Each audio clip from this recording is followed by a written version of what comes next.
Recording. I'm gonna say let's do it. I love it. So how was the year? This year was different. It was different. It was different than I expected. I had the idea and shared the idea that was received well by my administration to co-teach and coach. And I think I bit off more than I could chew to do either of those things really well. Not quite what I expected. So you had a new goal for the year to try to coach and co-teach simultaneously. And it was a lot. As you think about the co-teaching piece, how do you think your co-teacher was impacted by work? I think she ultimately, above all else, felt really supported. She had a class that academically and behaviorally presented a lot of challenges. She's a newer teacher, so that was a lot for her to take on. And I think having me in there, because we started day one together, I think kind of set the tone for her to feel more successful. And I think she really didn't feel alone in the work.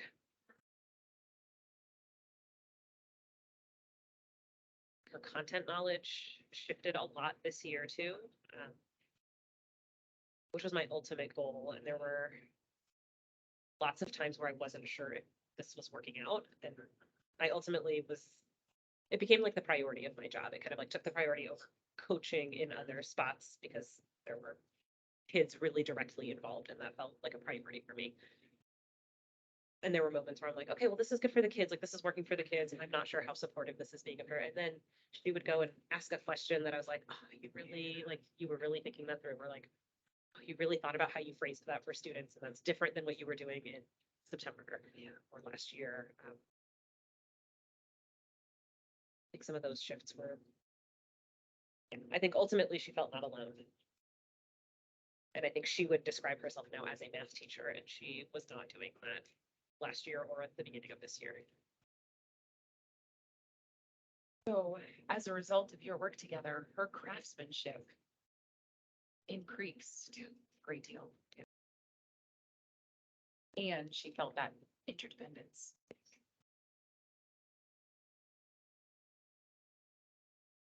You mentioned the students and feeling that like direct connection to students and the importance of that. If I were to ask some of the students how they felt about being taught by you and your co-teacher, what types of things do you think they might say? I think most of them would reflect positively on that. There are some students in our class, some girls especially, that really feel like their confidence in math has shifted, and I think they felt the support of having two people. I almost would never want to teach as a singleton again, just because of how many more kids you can impact with too. I think kids would say like that she and I had a like fun relationship, like we could time out and talk to each other, and they would watch those kind of like you just watch their heads ping pong back and forth. I think that kept like some levity in math for them.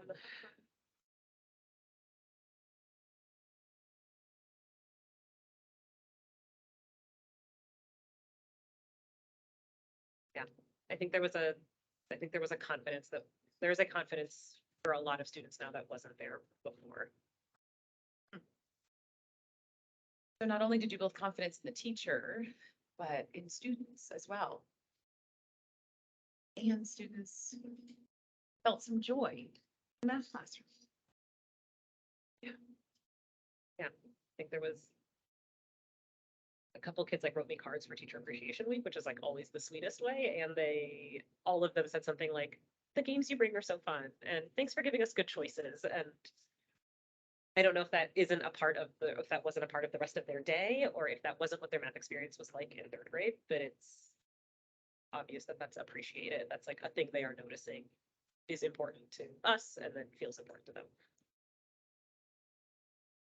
So given that kind of data, kids would talk about the importance of choice and the importance of the enjoyment of math and some of those games that he brought in. let's shift to coaching. How did that compare to what coaching has looked like for you in the past? I felt really successful. I felt the most successful last year when oh, sure, sorry, when I coached by unit. So I engaged in or I really attempted to engage in like really proper coaching cycles that had a definite start and stop. And that's what kind of gave me the idea, which wasn't like an original idea, but like what made me think about, oh, maybe I want to do this in one classroom all year and really like establish a model classroom. But the year prior, when I was doing those coaching cycles, I was in a lot of classrooms and I worked with a lot of teachers really closely and really intensely, but for short periods of time. And I think that yielded greater coaching results than the long-term co-teaching did. And because I was so like deeply in this one classroom this year, which I think had good impact on the teacher and had really good impact on the kids, it kind of lessened the spread of the impact to the other teachers that I support.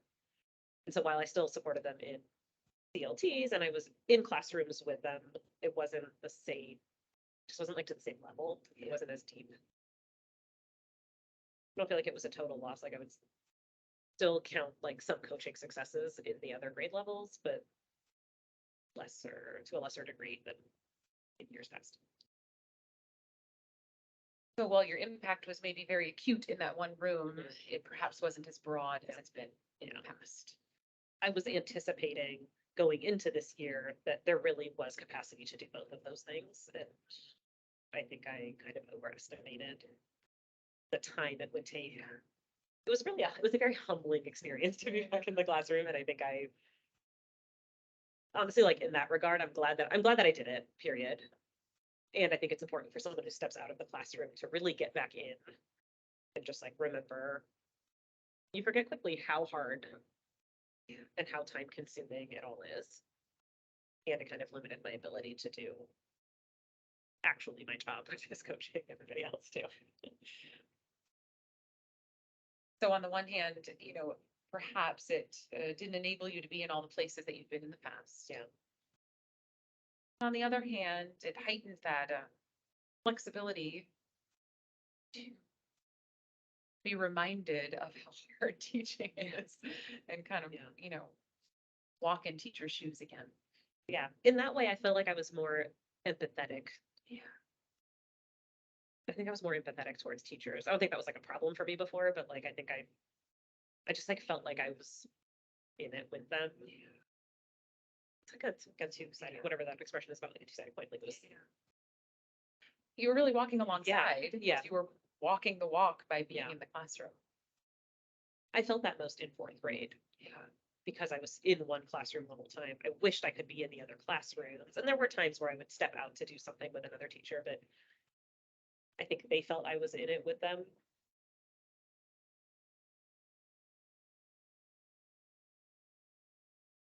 Which I guess like buys like some relationship building in the grade level. I think they felt seen by like, oh, this coach is doing it, she's struggling too. Yeah, it is hard. Yeah. Like I was validating for them, I guess. Yeah. So while you might not have been in their rooms, perhaps they did glean something from you working at the grade level. Yeah, I hope so. Heightened empathy for them too. Yeah, for sure. For sure. Yeah. I hope so. They felt that way.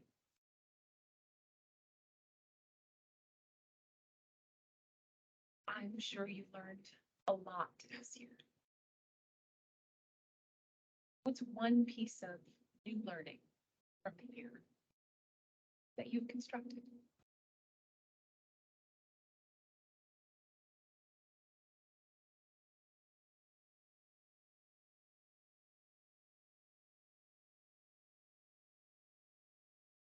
I think like the slowing down. I don't know if it's new learning, because I feel like it's a thing I was saying but not doing. But that like things that it's worth it to take the time to do it really well and to do it really deeply. And I think before I was co-teaching, it felt the responsibility of the pace and the pressure of the assessments, and where I was like a step removed from that before. I felt that pressure this year, and at some points in the year tried to move at a pace that was really just not appropriate for the students. And it never worked out well. It backfired every time. And it took me like longer than I care to admit to figure out like, this just isn't, it's worth it to slow down. It's worth it to do the task. It's worth it to like prioritize and go deeply. And I feel like that's a thing I've been saying.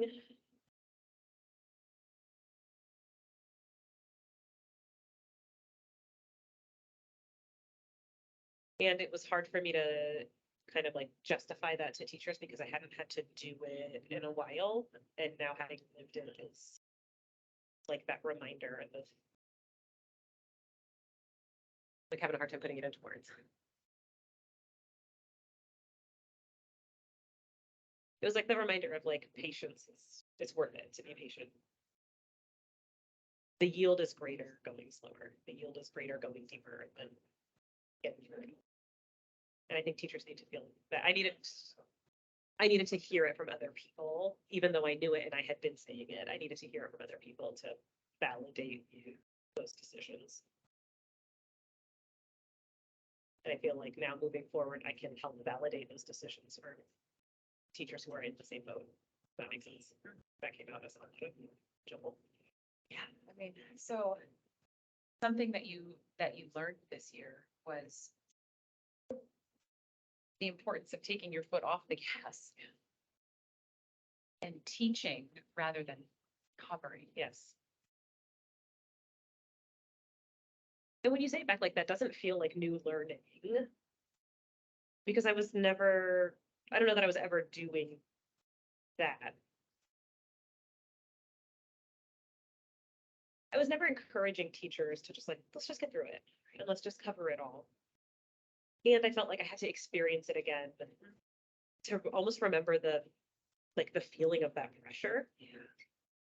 To then remind myself that like, okay, actually, what is the goal here? And then reprioritize. That makes sense. Yeah, like experiencing it Yes. allowed you to then be able to reaffirm Yes. for yourself and others. Yes. That's really important here. Yes. And that's where we're gonna, Yes. that's where we're gonna put our time. That pressure is real. Like that external pressure is real. And I had forgotten what that felt like. Yeah. It doesn't feel good. And I think teachers are grappling with that. Yeah. Walking alongside Mm-hmm. heightens the empathy of like, this is hard, this is hard. And what do we really need to focus on?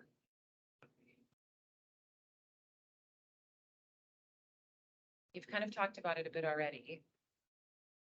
This recognition of slowing down, going deeper. Is that something that you might commit to applying in work with teachers or yourself moving forward?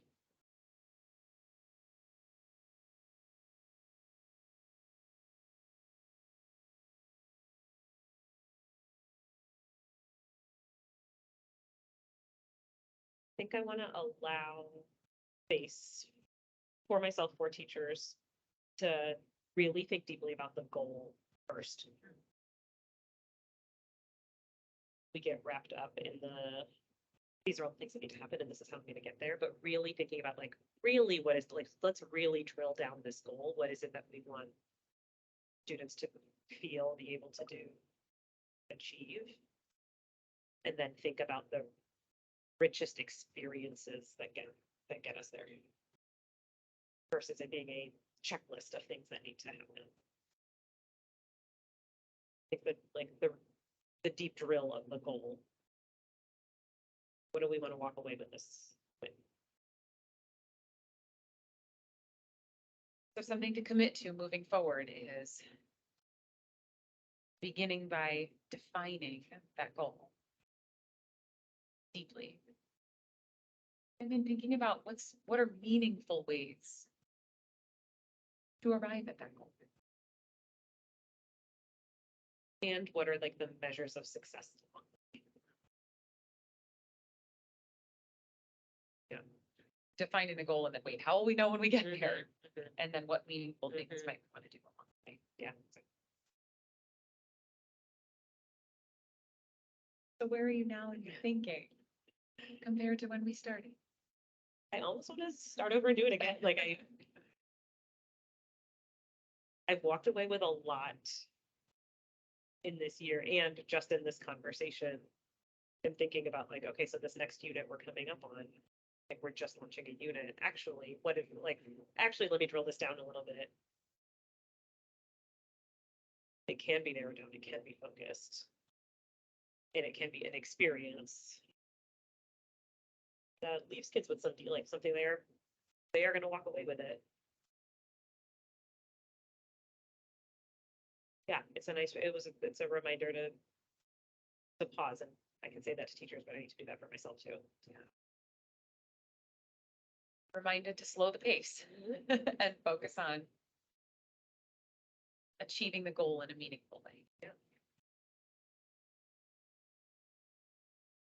Think about that too with my co-teacher. What was, when we hatched this plan, what was the goal for her? And where are we on the way to that? And what are the things I want to put in place to make sure she's walking away with that at the very end?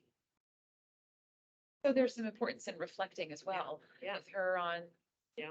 where she is as a result of your work this year. Yeah.